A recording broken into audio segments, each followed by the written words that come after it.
Sponsored by Dennis J. Courtney, M.D., Director of the Courtney Medical Group, located at 3075 Washington Road in McMurray, Pennsylvania. For more information or to make an appointment, call 724-942-3002. That's 724-942-3002 for Dennis J. Courtney, M.D.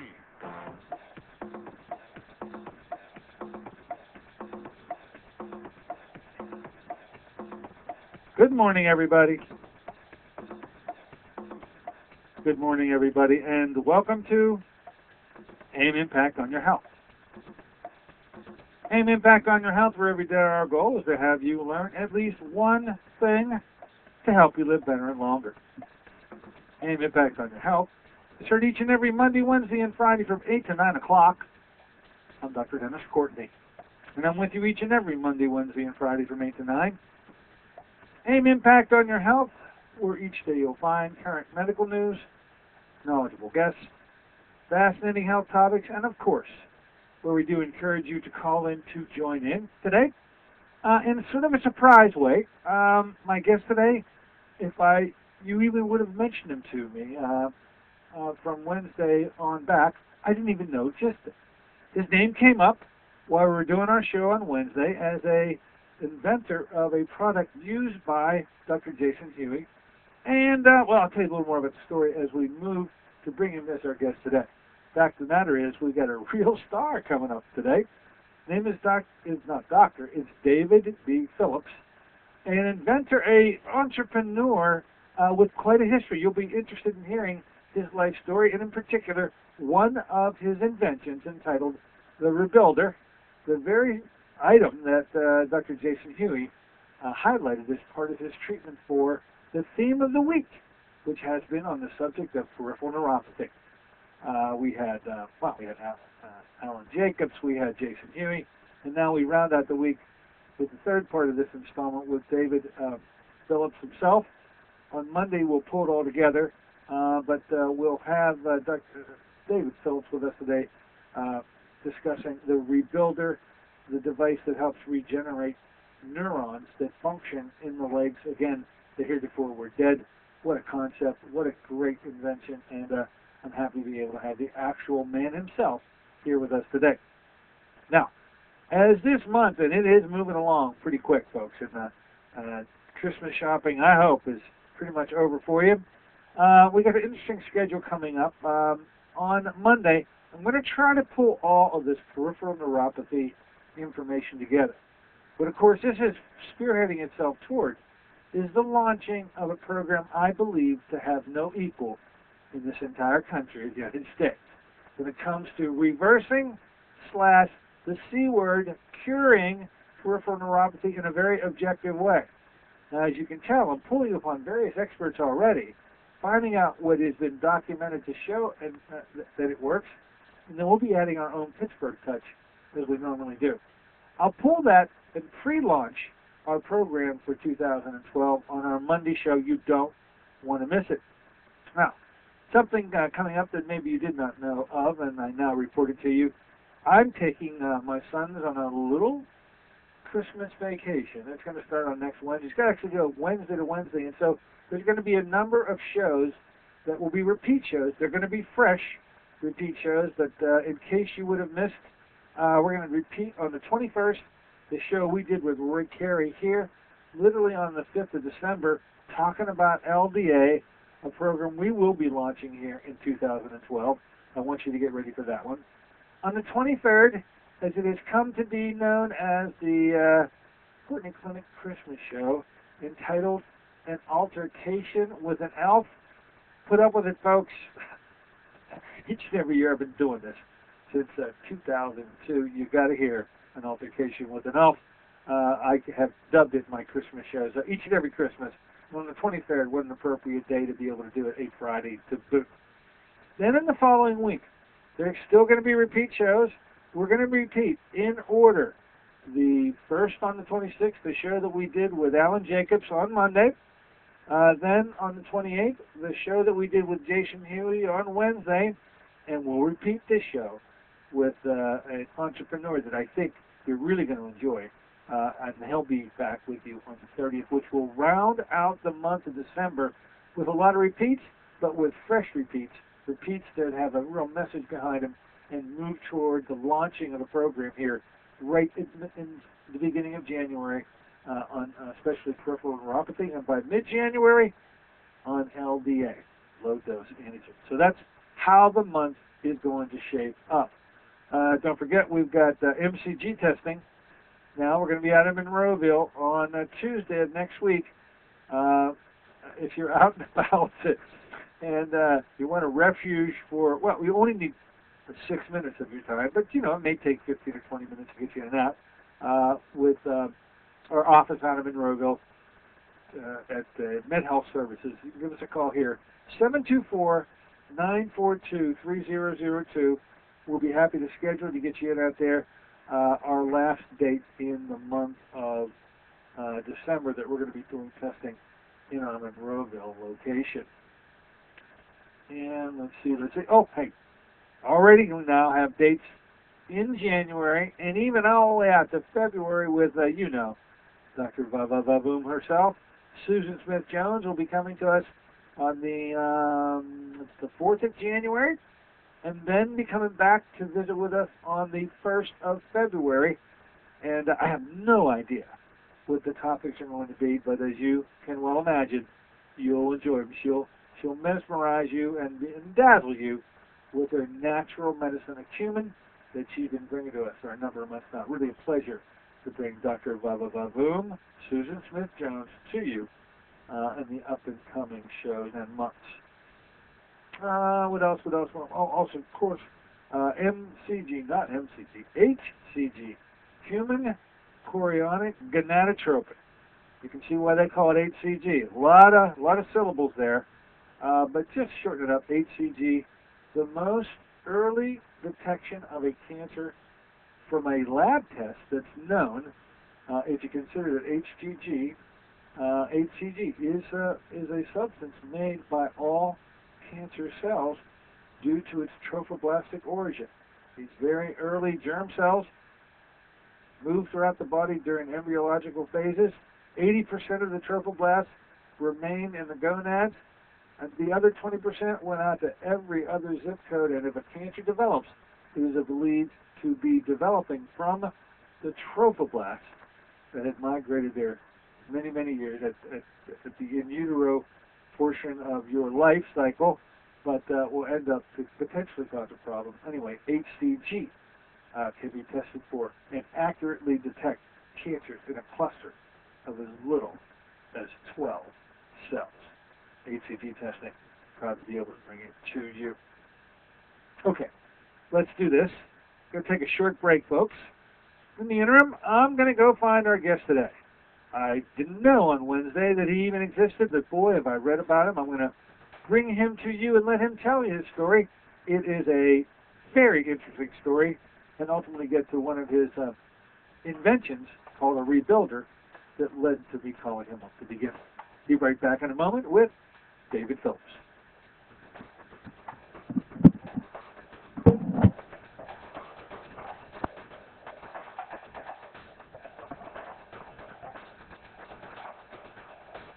Have you been to the doctor lately? Was fatigue top of your complaint list? Even if your doctor asks you what you eat, the recommended 5 servings of fruits and vegetables a day is a dream in your busy schedule. What if you learned of a product 5 years in the formulation that delivers 5 servings of fruits and minerals in just 1 ounce? That's right, it's Fruit of the Spirit. The blessings of Fruit of the Spirit are now formulated into a delicious whole fruit puree product rich in antioxidants and minerals. Your health is more than just a test result. It's a balance of physical, spiritual, and emotional factors. You work regularly to strengthen your faith? Let Fruit of the Spirit help cover your nutritional needs in a convenient and cost-effective ounce a day. Call 1-800-442-3793 for a special promotional offer. Fruit of the Spirit, a blessing for your good health. Fruit of the Spirit, 5 servings of fruits and minerals with no added sugars. That's 1-800-442-3793 for your good health. Call them now, 1-800-442-3793. This is Dennis J. Courtney, MD. Have you become confused about how best to manage your health? It's no wonder.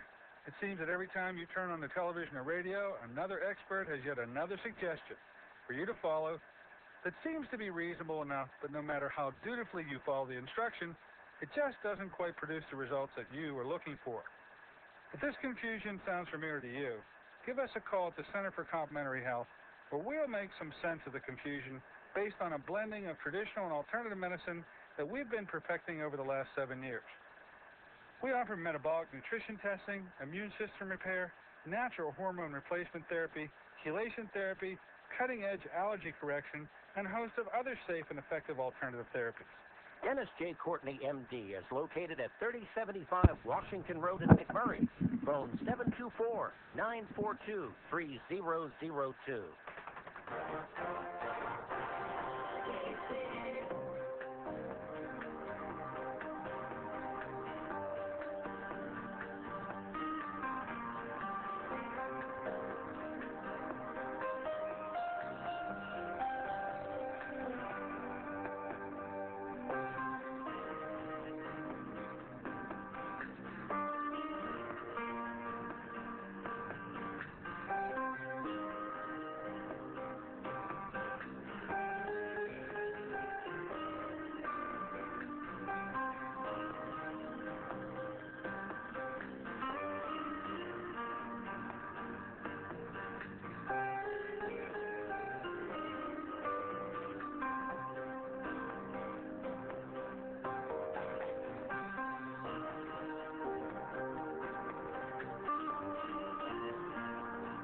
Good morning, ladies and gentlemen. Welcome back once again to AM Impact on Your Health. Heard here on KHB 620 each and every Monday, Wednesday, and Friday from 8 to 9 o'clock. I'm Dr. Dennis Courtney today with you on a Friday version of the show, and it is not our typical Friday. Normally we like to let you call in and set the agenda, but as events would have it, in our discussion this week of a very important medical topic of peripheral neuropathy, a name emerged, a product emerged. And, of course, when I hear these things coming out of my guests, I go and investigate. Well, this investigation led to finding more information about this unique electronic device called a rebuilder, and even more interesting, the inventor of that device. His name is David Phillips. I called the company, trying to find someone that I could speak with. Lo and behold, who calls me back? David Phillips himself. His story is monumental. His discoveries are very, very unique. The gentleman is extremely unique on his own, as you're going to find out. Let's introduce him to you now, Dr. David Phillips. Dr. Phillips, welcome aboard today. Well, thank you very much for having me. I have been fascinated since you called me, up until the point you called me back yesterday. I just thought, well, you know, I want to find out more about this product.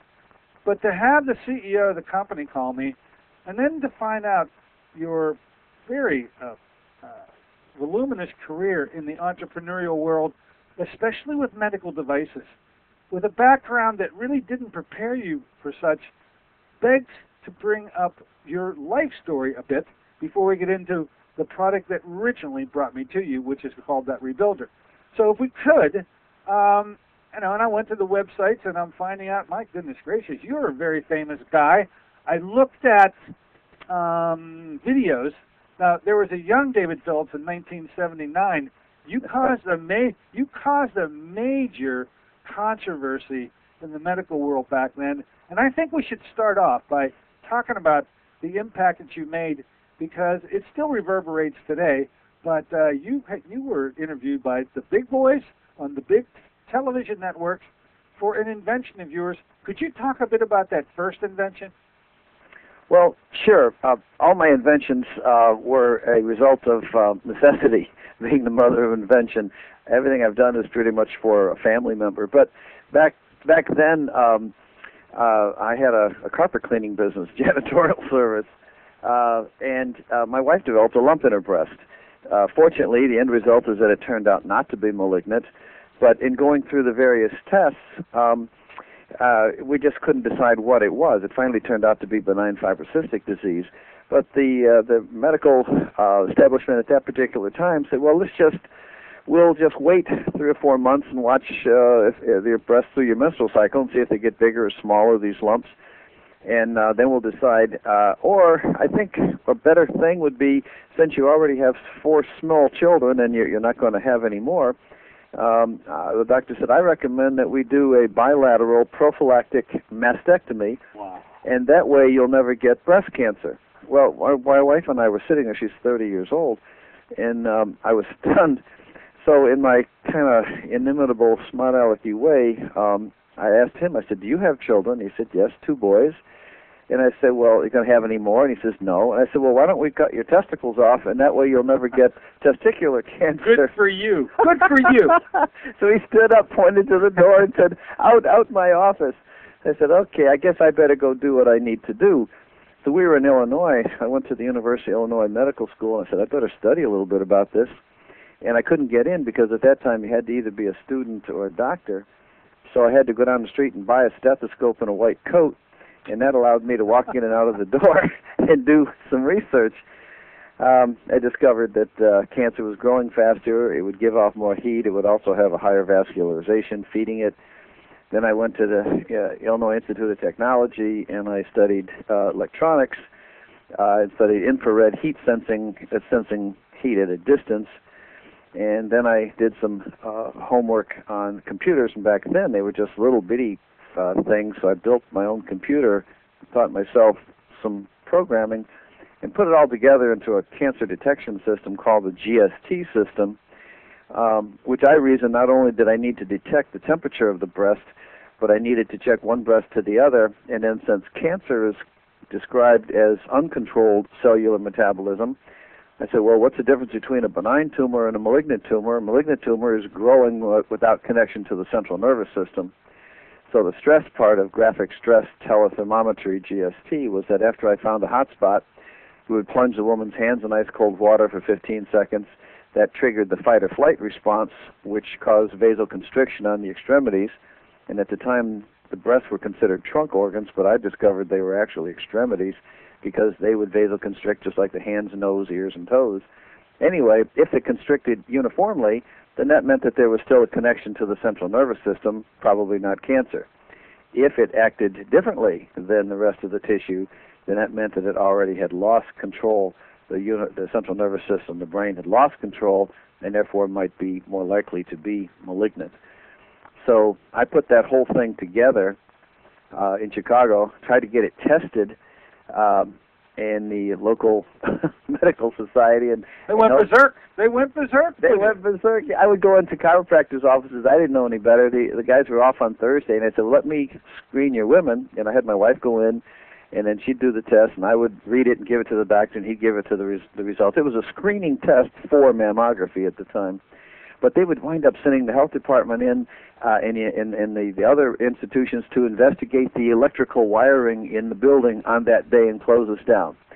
Then the state health department also tried to have me arrested for practicing medicine without a license, but as a screening modality, that failed. So finally I wound up taking it to Sloan Kettering Cancer Center in New York, and that's where, and I stumbled on that because I just walked into this lady's office in New York who was a female mammographer just by accident, and she looked at it and said, well, I'm associated with a hospital uptown. Next time I'm up there, I'll talk about it. Turned out it was Ruth Snyder, the world's most famous mammographer at Memorial Sloan Kettering, and that led to them testing it as being 94% accurate. But they say a prophet has no honor in his own hometown. I had to go from Chicago to New York in order to have it discovered. But anyway, it was okay. And, hey, it worked. You absolutely set medicine on its heels as a non. I mean, really, you were a janitor. You were cleaning rugs. Yeah. You had no medical background, but whenever you said members of your family have become involved in a medical crisis, not just with this first one, this thing you call GST, which really at the time, mammography was very crude at the time. They were using plates. And the heat that could be derived from those plates did cast an image. And you said, no, that is not accurate enough. I need to put some calibration to this. I need to be able to put an objective quantifier on it. And that was the beauty of the GST and the reason that the medical profession gave you a twirl. Not just a remote form of medical deliverance, but Sloan Kettering itself. You happened to run into a radiologist from Sloan Kettering. What a lucky day that was for you. Well, spiritually, I've come to believe that there's no such thing as an accident or a coincidence. But a friend of mine in Chicago, he was selling vitamins and minerals and hair analysis, and he said, I'll take you to New York next time I go. And I followed him around for 2 or 3 days. And just before we left, we were on a street, and he says, okay, we've got 2 hours before the plane leaves. There's 3 radiologists. Let's go talk to one. And I said, well, there's a woman. Let's go talk to her. And that's how it actually happened. And it took off. The key to the GST not only was the diagnostic aspect of it, but it was a centralized database. We would provide the equipment. The physician's office would do the test, put it on a telecopier at the time, and it was a rotating drum. It smelled terrible. It would burn little black marks, and it would. We had a strip chart recorder, and it'd send that back to us in Chicago. We would digitize it, put it into the computer. It would compare with all the other tests that were in there and send back the results immediately. So before the woman left the office, she would have her diagnosis, because many times these things we'd go in, and the machine would break, or they'd say, well, we're going to tell you the results in 2 or 3 days. Meanwhile, the woman and her family thinking she's going to die. So every test that was put, then the doctor would give us the results of the results afterward, and we would plug that into the ever-increasing database. So no matter where you went in the country, you got the exact same test, and it was interpreted by a central analysis station, and each test contributed to the enhancement of it. But that's why it worked pretty good. Now, we took that company public, and because the one thing I didn't study was business, I lost control of the business, and the thing finally went fell apart. It's a poor business thing. I started, it was $6,500 and $5 a test, and they brought in people with statisticians, and they screwed around with it, and they made it about $80,000 and $30 a test. They just priced it out of the market. And did I observe this right? This was all done in the basement of your home? Yeah. I mean, you talk about fly by the seat of your pants. Well, I had to. It had to work. I couldn't figure. No, you didn't have the money to go into production like this. But you know what? You described just a moment ago about how the testing went. That was in medicine as I am. This is a common way that medical procedures are done daily today in 2011. But in 1979, that was unheard of. Yeah, it was. I mean, to think that you could get your results digitally, at least, I mean, they may have been analog represented, but you could get back to the doctor's office and you could give him the results before the patient left the office. That was a first that you really should be commended for, because that's where every medical device today tries to literally reproduce your model. I never knew that until just now. That's another bit of a touch that you brought to this whole thing about the immediate result component, where people would, I don't know, how did they do it? Send it by telephone fax or something? Is that how it happened? Yeah, it was called a telecopier. It was before even the fax machine, but they would do the test, and then they would tape the strip chart to the paper, put it in the early fax machine. It would come to us. We would then digitize it, key it by hand into the computer. It would compare it to the database, print out a result. We'd put it back in the fax and fax it back to them, all within about 7 or 8 minutes, so that the patient would have the results immediately. Because I looked at it from the perspective of what I would want, and it had to be accurate. So it worked pretty well. Well, folks, I just want to tell you, you want to find out more about this story of this gentleman, I'm going to direct you to his website, davidbphillips.com, where you have the opportunity to see a very young David Phillips with his very young and attractive wife, who supported him to the hilt with her diligence and contributions of her times and efforts. She really did go to bat right along with you. She knew. Did she always know that when she married you that you had this in mind? Because you started out with janitorial skills, and when you made this leap, it looked to me like she was pretty comfortable with the whole thing. Well, yeah, we've been together since she was 14. We've been married 44 years. She was 19 when we married. I call it a trial marriage. I'm still on trial. But I developed the electronics, and she actually developed the analysis and put all the numbers together and stuff like that. But when I was doing the janitorial service, there's a little bit of a story there. Back then, they were using a carpet machine called a blue luster, and it would just scrub soapy water into the carpet and drive the dirt down. And so I actually invented the first steam extraction carpet cleaners, where I would, after we did that, then I would spray steam into the carpet and suck it back out. I reasoned, you wash your hair, you got to rinse it. So back then they never rinsed it. So I developed that, and I built my machines, and then I sold the technology to a couple other companies. So I was using some of my own machines in carpet cleaning back then, just again because we had little babies, and I had to clean the carpet, and I didn't like just driving the dirt deeper in, and eventually it would wick back up. Well, so she's kind of used to me doing that kind of stuff. Well, something's got to be done. Wonderful support that she provided, and expertise. So she had her own role to play, but I do turn our listeners to your website, davidpphillips.com, where you'll be able to see the videos of this very young 1979. You were 31 years old at the time, and so baby face, and your wife's all equally so.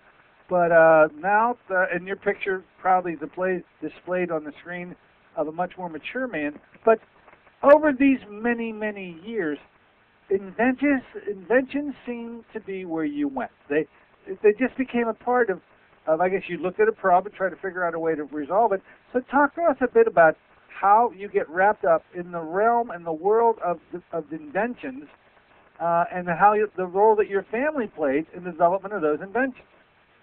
Well, I have a natural ability I'd have for a long time to just be able to almost go into a trance-like state, and then things just kind of come to me, and I read voluminously and everything, and it kind of, my brain enables me to put it together, and I see things differently than a lot of people. But when my 4 kids were very little, the doctor said, okay, now here's how you take the temperature. You take this mercury glass thermometer and you put it in their rectum and hold them real still now, Dave, because if they move and you break it, you put a hole in their intestine, and that could give them peritonitis and it could kill them. But I don't worry about that. The poisonous mercury that would leak inside the body cavity will kill them anyway. And I said, who the heck thought of this? And they said, well, what are you talking about? It's been hundreds of years. And I said, really? There's got to be a better way, which is kind of what I say a lot. So then the breast cancer system had an infrared sensor about the size of an aspirin, and they had recently reduced it down to the size of an O on a typewriter. So I said, what could I do with that? So I went back to the lab and the research, and I figured out that the way the body controls the temperature is through the hypothalamus, which is in the center part of the brain. If you could know, and it does that, it knows the temperature of the body by the blood going through it. And I said, well, if you knew that temperature, you'd know what the real temperature is of the body, and of course you can't get into the brain. So I did more research on anatomy and found out that the blood through the carotid arteries bifurcates, and part of it goes to the brain, and part of it goes to the hypothalamus, and the other to the eardrum. So I developed, anyway, I took this small sensor and put it into the ear canal and measured the temperature of the eardrum, because you can't touch it, and came up with the world's first ear thermometer to take the temperature effortlessly and accurately in less than a second, with just going right up to the ear canal. You're the guy. I mean, ear thermometers are commonplace today. Yeah, I got Inventor of the Year award on that one, and I tell people that, and $3 or $5, and I can get a cup of coffee. But what a visionary! I mean, because your invention has been improved and perfected, and now it's just standard. Every hospital I know uses the ear thermometer assessment to record. They don't use the shakedown thermometers anymore. By the way, mercury thermometers, my goodness gracious, there's mercury police out there. If you have a mercury thermometer, better keep it quiet, because the police will descend on you and remove it from you, because it is a deadly device, folks. So you heard it here. So the multiple sides of David Phillips, with so many different. I guess one fair question would be, so how many inventions have you really made, David? Oh, gee, I don't know. A lot of stuff. You mean you never counted them up? No, not really. My family laughs, so they open a Sharper Image magazine or something, and they see something that I developed years ago and never did anything with. I made one of the world's first kitty litter devices to change. Because you had a cat, right? Because you had a cat? Yeah, I had a cat and I got tired of cleaning the lid up. So this is an automatic way to do that. I never developed it, but now they have these devices that'll do that. For 10 years, I decided in 1990 to get out of the medical device business because of the FDA and SEC and all that. So that's when I went back and got an actual PhD in psychology, and I set up practice for 10 years as a therapist, just to kind of simplify. No employees. I had 90 employees at one time. I wasn't doing much inventing. So I had a fireplace because that was really nice. And you can't get up, and I started then specializing in hypnosis, and you can't get up in the middle of a trance and poke the fire. So I invented a couple of things that would, fireplace grates that you could load up, and it would instantly light with newspapers, and then it would keep, one log would light the next log, and I could go through a 35-minute trance session without having to poke the fire. What ingenuity. I had to do it, you know. oh, goodness. All right. So, folks, I think you got an idea about this gentleman, that as a visionary, he really put the full force of his brain power behind coming up with solutions to everyday problems that his family experienced, and voila, it ends up to be, in many cases, something that even today has been perfected and taken up by others and developed, and we use this kind of a product and this kind of a process so frequently with this dates back to 1979 when no one else did these things.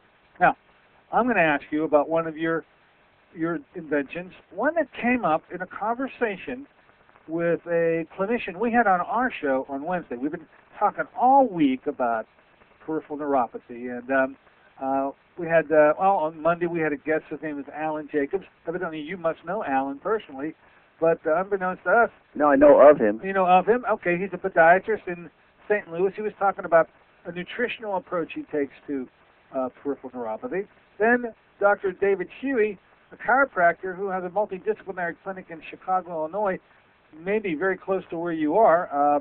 Nonetheless, he talked about his protocol. And the last part of his protocol, he discussed what he uses on all of his patients, a device referred to as the Rebuilder. He felt that this was an extremely helpful device, that patients really enjoyed using them, and that they really sung the praises of how beneficial the Rebuilder was in reversing, correcting their peripheral neuropathy and the symptoms that go along with it. Now, when something like that comes up in my radio show, I just jot it down, and I said, okay, let me go find some more information about it. This led me to your website. This led me to a phone number, and so I called. That's very standard for me to make the call. What's not standard, David, is that the CEO of the company calls me back. Now, that was a new one on me, and I don't know, maybe it's your standard operating procedure to get personally involved, but I was very much impressed that you took the time to call me back. You didn't know me from Adam, but we had a very pleasant conversation about you in general, but with a minute thing about you in general, more about the Rebuilder, and I asked you if you'd come on the show today, 18 hours later. You said, absolutely. So, ladies and gentlemen, that's the story on how I meet our guest today, the CEO of the company who has had multiple inventions, and the one in particular I'm going to ask you to belabor a bit and discuss is this thing called the Rebuilder. By the way, is it your common practice to make personal callbacks? Because believe Yep. me, I've called a lot of doctors. Normally I've got to go through like linemen with football pads on to get by the receptionist. I never get to the doctor. I may get a call back 2 or 3 days later. So is that your standard practice, David? Yep, Rebuilder Medical. The customer comes first here. I talk to actual people who own the devices. There's 90,000 of them out in the world today, all around the world. But I'll talk to them if they have a case. I'll talk to doctors. I probably talk to 4 or 5 doctors a day and maybe 3 or 4 patients a day, helping them out. That's just what we do. Everybody who is here will pick up the phone. I'll pick up the phone and answer it if everybody else is busy. Each of my employees has a $2,000 initial budget on any particular patient that they can use to satisfy the needs of that patient. It's just the way I want to treat patients and people the way I want to be treated, And so, sure, and I'm very much impressed with the work that you do, and I'd be glad to talk. So here I am. Oh, well, thank you so much, and here you are. And now let's let you discuss a bit about how the rebuilder comes about, because evidently there must have been somebody in your family or a next-door neighbor or an uncle or somebody who had a problem, and then there's David figuring out, how do I help him? Do I have it right? Yeah, you got that right. My dad developed peripheral neuropathy. It started with peripheral vascular disease. He had open heart coronary artery bypass surgery, and they take the greater saphenous vein out of the leg, use it for grafting material around the occluded coronary arteries. And so then they stitched him up, and my dad was kind of like an Archie Bunker guy, and they said the next day, okay, Earl, get out of bed. And he says, well, don't get out of bed. You cut me from here to here, no way. So I said, well, I'm going to have to get him to exercise those muscles or they'll atrophy, and he's got pain, and he didn't want to take pain medicine. So I developed the rebuilder primarily initially for peripheral vascular disease, and it worked real well. He could use it. It was kind of clunky at the time, but I had to develop the first part of it in about a week. But subsequently then we worked on it and developed it for peripheral neuropathy, which is a problem with the nerves in the extremities presenting as numbness and as pain sometimes. And I had to look at it. I said, well, what's the real problem here? What's going on? And everybody had a little different idea of what was going on. So I had to think about it and to develop it. And I had been doing work in the breast cancer, and I developed it beyond the state of infrared heat, also to the point of electrical nature of the skin and healing. And I've done some work on prostate cancer and stuff like that. So I knew a little bit about the electrical nature of the body. So I put all that together, and I developed the rebuilder to wake up the nerves. What happens when you're a kid? You sit on your foot, and your foot goes to sleep. And nature has a natural way, which I kind of like to follow nature. Nature has a natural way. It says, okay, dummy, get off your foot. First thing, remove the problem that's causing it, and then stomp your foot on the ground. Well, why would you stomp your foot on the ground? I thought to myself. I said, well, that's maybe because you're sending a bigger signal that can kind of blast through an obstruction, and that signal naturally has to be a naturally occurring signal. It can't be a false signal. So I developed a rebuilder. It sends a signal that imitates a natural signal in the extremities from one foot to the other, and it's 10 times larger. It travels up the foot to the ankle, to the knee, to the hip, across the synaptic junctions of the lower spine, and back down to the other foot, and it goes back and forth. And through the years, I enhanced it to where the device, I measured what a peripheral nerve waveform looks like. It's different than the central nervous system. It's different than the heart. If you look at the heart monitor in the hospital, you see a wavy line, and a cardiologist can take one look at that and diagnose. He can tell you which ventricle or chamber is out of sync, and if the patient's heartbeat is too fast or it's in fibrillation, all from the shape of the waveform, not just the 72 beats per minute or 68 or 110, but the waveform. And my sensitive equipment, which again I had to develop, I could measure what a natural waveform for the peripheral nervous system looks like. So the rebuilder, when you first turn it on, it measures how much tissue is between the two electrodes, so it knows if it's got a 100-pound woman or a 300-pound athlete, and then it sends a single signal from one foot to the other that's pretty much normal, and then it waits for it to come back like an echo. Like the patellar response, if you hit the kneecap, below the kneecap, the knee jerks out. Similar with this, it sends a signal from one side, one foot to the other foot, it goes dark. The other foot then responds and sends its signal, and it comes back, and the rebuilder analyzes it. And it compares this signal response from the other foot, and it says, ooh, that doesn't look so good. So it then sends a second signal, like the Bose headphones or noise-canceling headphones. It sends a signal to cancel out the aberrations of the one that the body's using, and it conditions it every time, every 7.83 times a second. It's adapting to the body and trying to coax the body's nerve system to come back into harmony, so it gets out of oscillation. Kind of like if you have a heart attack, they'll put those pads on and shock your heart and get it back into rhythm. and the rebuilder does it much more gently. But that's what it does, and it takes when you stimulate a nerve, it has to go into relaxation mode, and if you stimulate it too fast, it just goes into fibrillation, and too slow doesn't do any good. The nerve actually sends its signal 7.83 times a second, so my device does it 7.83 times a second. The end result is that it wakes up the nerves, it wakes up the nerves that are numb, and then it cools off and soothes the nerves that have been irritated. It resets the set points so that where before the body would ignore too many signals and you couldn't tell if you were walking on glass or a carpet, it would reset the set point so it could tell the difference. And if it's set too high, it'll drop it down, and so it sets the set point also. An accidental response is that when the brain recognizes what's going on in this lower extremity when the rebuilder's sending its signal, it releases endorphins. Quite by accident, but the endorphins travel throughout the whole body. They're natural pain relievers with zero side effects, and it has the ability to relax the patient, and it helps them sleep if they use it at night. And then because the muscles, there's two ways, the nerves work two ways. They have sensory nerves going up to the brain. And once the brain knows what's going on in the extremities, then it sends signals back down, motor nerve signals, to move your foot or to vasodilate your foot or do whatever it needs to do to correct the situation. So 20% of the rebuilder signal is muscle stimulation to keep that going and keep blood flow, and then 80% of it is nerve stimulation.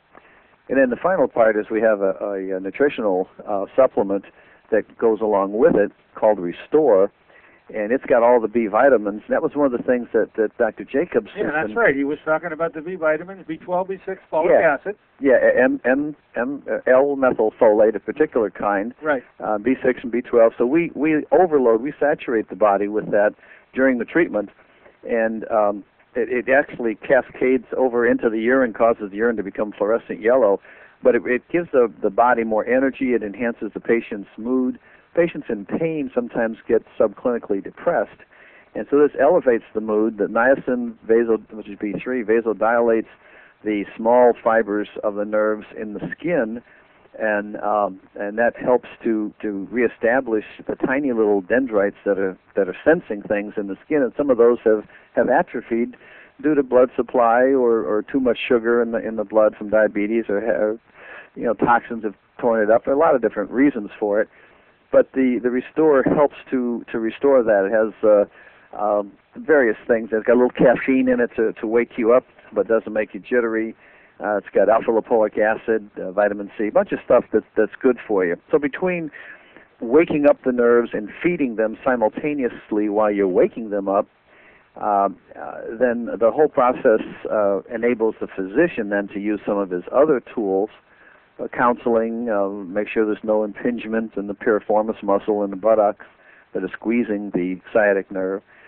And so that's what it does. And we found now that cancer patients are our biggest market who have undergoing chemotherapy.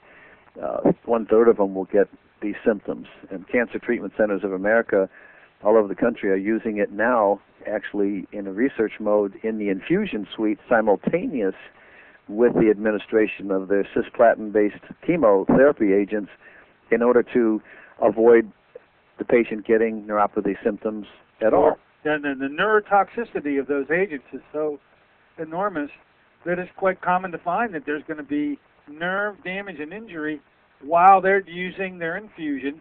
And to hear that Cancer Treatment Centers of America have really endorsed this product wholeheartedly, to the point where, as you say, while they're getting their infusion, anticipating the damage that the infusion will provoke, they've got your device already on them to try to ameliorate or ablate the potential. Fair enough said? Yeah. Now, I designed this thing so that people could just buy it on the web and use it at home without even any supervision. It works better in the doctor's office if the initial treatments are done there, because you need a private diagnosis. But at rebuildermedical.com, the patient can actually go on there and order it. It's covered by Medicare and insurance, so most of the patients don't have to pay anything. Now, it took years to get it to that point. but it's available. There's a study coming out shortly. Matter of fact, I talked to the author last night.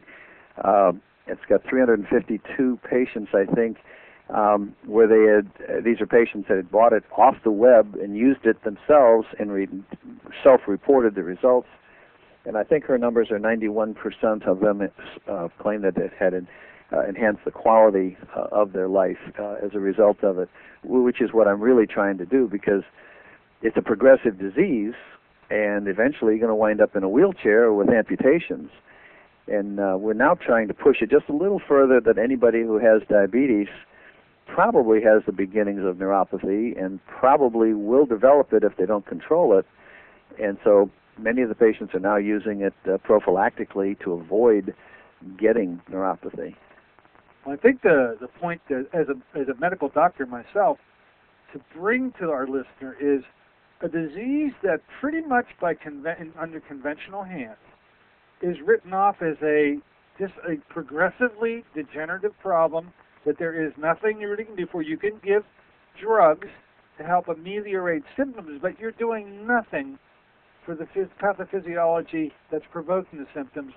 It's a very depressing form of medicine. Most doctors don't claim that they treat peripheral neuropathy because they don't even want to be a part of trying to make the assumption that they're able to help by giving those drugs. Yet what we've learned all week this week is that there are approaches to take that not only alleviate symptoms, as good as that may be for those who suffer from them, but actually correct the problem. You're saying your device helps 91% of the time? Yeah, actually, in some cases, some of the studies show 96%, but she was talking about the most important thing, which is quality of life, which is what I'm looking for. We can improve nerve conduction studies, and we can show density improvement of nerve fibers in the skin, but those indirectly all relate to the quality of life. I mean, they told my father, because he had pain, they said, well, you're going to develop, you're going to get worse and worse, and you're going to have life in a wheelchair. Well, he died last year at 85, and he worked until his last couple of months. Unfortunately, he suffered from Alzheimer's in the end of his years, but he was perfectly healthy and walking and worked in the company all those years, for 20 years, after they told him he was headed for a wheelchair within a year. So I said, well, there's got to be something better. But when you treat pain with Neurontin and Cymbalta and Lyrica and stuff like that, you will develop numbness, even if, although the pain is controlled and you're kind of groggy and goofy and you stumble and fall. If it gave it to you and me or anybody without neuropathy to develop it, because what it does is it destroys the nerve conduction roots at the lower back. It just stops it, and the brain never knows what's going on with your feet, so your proprioception is off. People stumble. So those drugs really are awful, and we're finding now that although diabetes a lot of our patients come from there, most of our patients come from either low back problems, where the muscles in the lower back are pinching on the nerves, or the spine is twisted, or the piriformis muscle under the buttocks is squeezing on the sciatic nerve, or we're getting toxins that are iatrogenically produced. For instance, a lot of people are taking statin drugs to reduce cholesterol. Well, that's okay, but there's only a statistical relationship between high levels of cholesterol, and people don't talk about the HDL, LDL ratios too much. But nonetheless, once you have this chemical stripping off the excess cholesterol in your veins and arteries, then it says, well, what else can I do?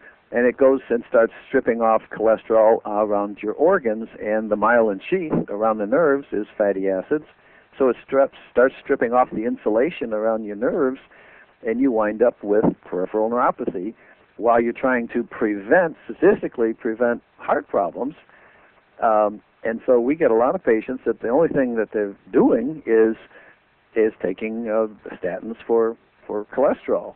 Another thing is my father and my mother each had the same dosage for high blood pressure. My mother weighs 240 and my dad weighed 130. They both had the same dosage. And so if you reduce the pressure at their feet, by the time the blood gets down there, there's no pressure to infuse it, so that's not so good. And then we have a lot of people trying to control their weight, so they're drinking diet drinks with aspartame. Aspartame is highly toxic, neurotoxic. And then, of course, maybe 10-20% of the people are sensitive to gluten, wheat. The wheat we eat today is so far different than what we ate 100 years ago before they started messing around with the hybrids that people have leaky gut syndrome in their intestines, and that's in reactions to the gluten, get an autoimmune response, and it attacks the nerves. So a lot of it now is I'd say less than maybe 20-30% of the patients we see have diabetes. Most of them have these other comorbidity factors. And you say that pretty much Medicare and insurance plans cover the device, so your doctor, as long as they order by prescription, this should be, if not totally, at least partially covered by insurances, correct? Yeah, they can go online and fill out a form, and we have a sister company that manages, it can bill Medicare. There's doctors right in your area. There's a Dr. Gary Seebeck in Murraysville. There's Colleen McGinley in Huntington. I think there's Rusalfi, I think his name is, in Norristown. You can go on our website and you can find doctors who are using the system within their practices, and then they can write the prescription. If it's a podiatrist or an MD, sometimes they can actually supply the equipment right on the spot. But it feels good. Patients love how it feels. Currently, we administer it with a set of conductive socks. You put these little conductive socks on, snap the battery-powered device to it, sit back in a chair, and we now have heated booties that you put in a microwave for 2 minutes, and it heats up these little seeds. You probably see them. You put that over the sock, and you sit there, and your feet are nice and warm, so they're vasodilating. The electrical signal feels like a little massage, and it's traveling up from your foot all the way up to the other side of your back to your other foot. Meanwhile, the endorphins are floating around in your body, makes you feel like you had a glass of wine. So that by the time the half-hour treatment is done, whether in the office or at home, you don't want to stop. Anything that's not comfortable or dignified, I don't want to do. So I've worked hard to make it comfortable and dignified. You absolutely have. It's just, I mean, I don't know. Well, I do know, in listening to the recordings from the 1979 era, where you had to go to the library, buy a white coat. Yeah, they would let me in. Go to the library to learn about how you were going to help your wife.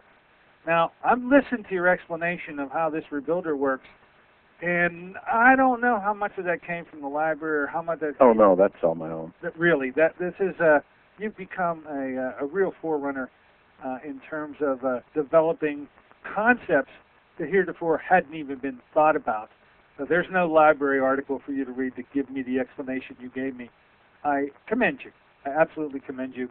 And hopefully run by you, maybe. I'm going to be launching a program on peripheral neuropathy here in the Pittsburgh area, and I'd love to share it with you because I think the things I'm going to be pulling together should be able to even make your results even better, because we'll be using that rebuilder as one of the devices here for the patients who need it. So well, I learned from everybody. What I'd like to do is come up and visit your clinic. And oh, you've got an open invitation. I know you have a friend or something lives in Pittsburgh, and you planned on maybe visiting him. Yeah. And you said maybe when you came up, you and I could meet, and I'd be looking forward to that. And I'd love to learn that from you. Most everything that I've learned has been shared from other doctors.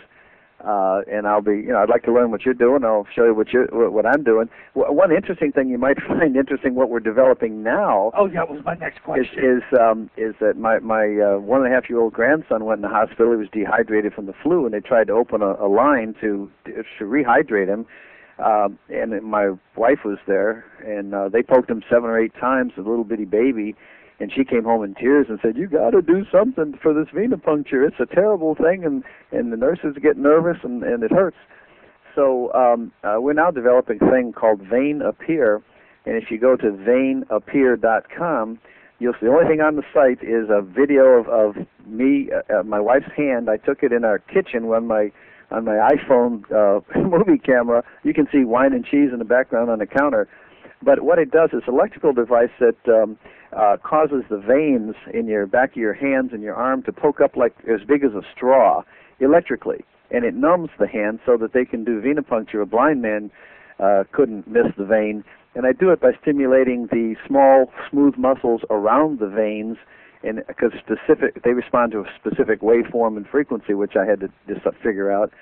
but it makes it pop right out so you can stick a needle in there. You don't feel it because it's numbed, and you can draw the blood and in or out in one poke. Well, little did you know. But we're not done with it. We're just working on it. Well, let's just say this much. You're speaking to an anesthesiologist. Oh, yeah, that's right. Whose job it is that when someone comes to the operating room, a line has to be established in the big, the middle, the teenies, even little babies, and getting IV access. I'd have to call myself a real expert in doing this over a career. I'm interested in any device that there may be to make that job even easier. We were, and we do get IV access, but I'm imagining in crude hands, they really do need out there in the world. You brought your wife to tears. It was one of your grandchildren? Is that what you said? One of your, you know, to stick them 5, 6, 7 times. And after that, you got to go home because people in the hospital are generally dehydrated because that's why they're there. They're sick, so there's no volume in there to poke up the blood. So I rely on the musculature around it. But go to veinuphere.com and you'll see this thing. We're going to be looking for investors in the future trying to put it together. But I had to do it again for my grandson. So of course I have 3 of these for my family members, but that's all that exists in the world. Hopefully I wish people would just get better and I could just ride my motorcycle. That's all I really want to do. Yeah, which, by the way, is prominently displayed a Charlie Bronson. What was the movie it came out of? Then Came Bronson in 1969, yeah. You've got that motorcycle riding around. You still live in West Virginia? Yeah, West Virginia. Yeah, there's 11 of us around the country who thought that movie was great, so we all bought these motorcycles, painted them orange, and we meet once a year in the springtime and ride these bicycles all over. I'm 65, so all us old farts are out there. But that's what I live for, to ride my bike. But I enjoy the inventing, and I don't like dealing with the FDA. The FDA is those black hats. Those guys wear black hats. They well, don't get me started on the FDA. I actually was raided on September 1st. You and I have to talk about that because some of the devices I use have silver, and they actually raided the place with 6 or 8 guys in full flak jackets. Guns drawn? Guns drawn. They had a door to the battering ram. Well, I opened the door. I said, "Well, come on in. What are you talking about?" But it was just very intimidating. Of course, they couldn't find anything. We're not doing anything. But you got to come on the show and talk about that. Oh, it was really gross. All right. Well, thank you for having me. Yeah, absolutely. I'm so pleased that I made the call to the office. Thank you so much for responding. Your uniqueness comes through so easily. Our listeners can appreciate the mind and the spirit that has now for 40 years continued along this vein of developing what was needed. Yeah. This new device I'm more than mildly interested in. I'll be looking forward, by the way, to that time you make your way to Pittsburgh. Let me know. I won't let you get out of town when having to hook up with you and having a good time to discuss all that you're doing and what I'm doing too. Okay? Okay, well, thank you. All right, there you have it. You're with Dr. David Phillips. What can you say? Please go to his website, davidpphillips.com. If I get the P right or the B? No, it's B, or better to go to Rebuilder Medical. Okay, go to Rebuilder Medical, where that one device is really explained quite well. Thank you so much, David. We'll be talking to one another. Okay. All right. Bye-bye. There you have it. Well, folks, as you can see, well worth the time that we spent today, all from the lips of Dr. Jason Huey, who utilizes a rebuilder in his practice, and then we get hooked up with the guy who invented the whole thing. Not just a rebuilder. He's got so many different devices. When you go on the websites, you'll see, I don't know, I counted up 15 or 20 just easily, and this thing about, I'm going to go to it. What did he call it? Venapunk? Veinuphere.com is where I'm heading right after we sign off. Now, I want you to have a great weekend. A lot of Christmas parties, I'm sure, this weekend. We'll be together on Monday. We're going to pull this peripheral neuropathy topic together to start to make the protocol that I believe has no equal throughout the country. I've now talked to the best of the best, where each of them appear to be getting fantastic results, but in their own way. Now, putting a mixture of these together, I believe it just makes common sense that you should be able to absolutely improve on any one of their individual results and make the whole thing better. So we're going to say goodbye now. Talk to you on Monday. Till then, Dr. Dennis Courtney saying so long for AIM Impact on your health.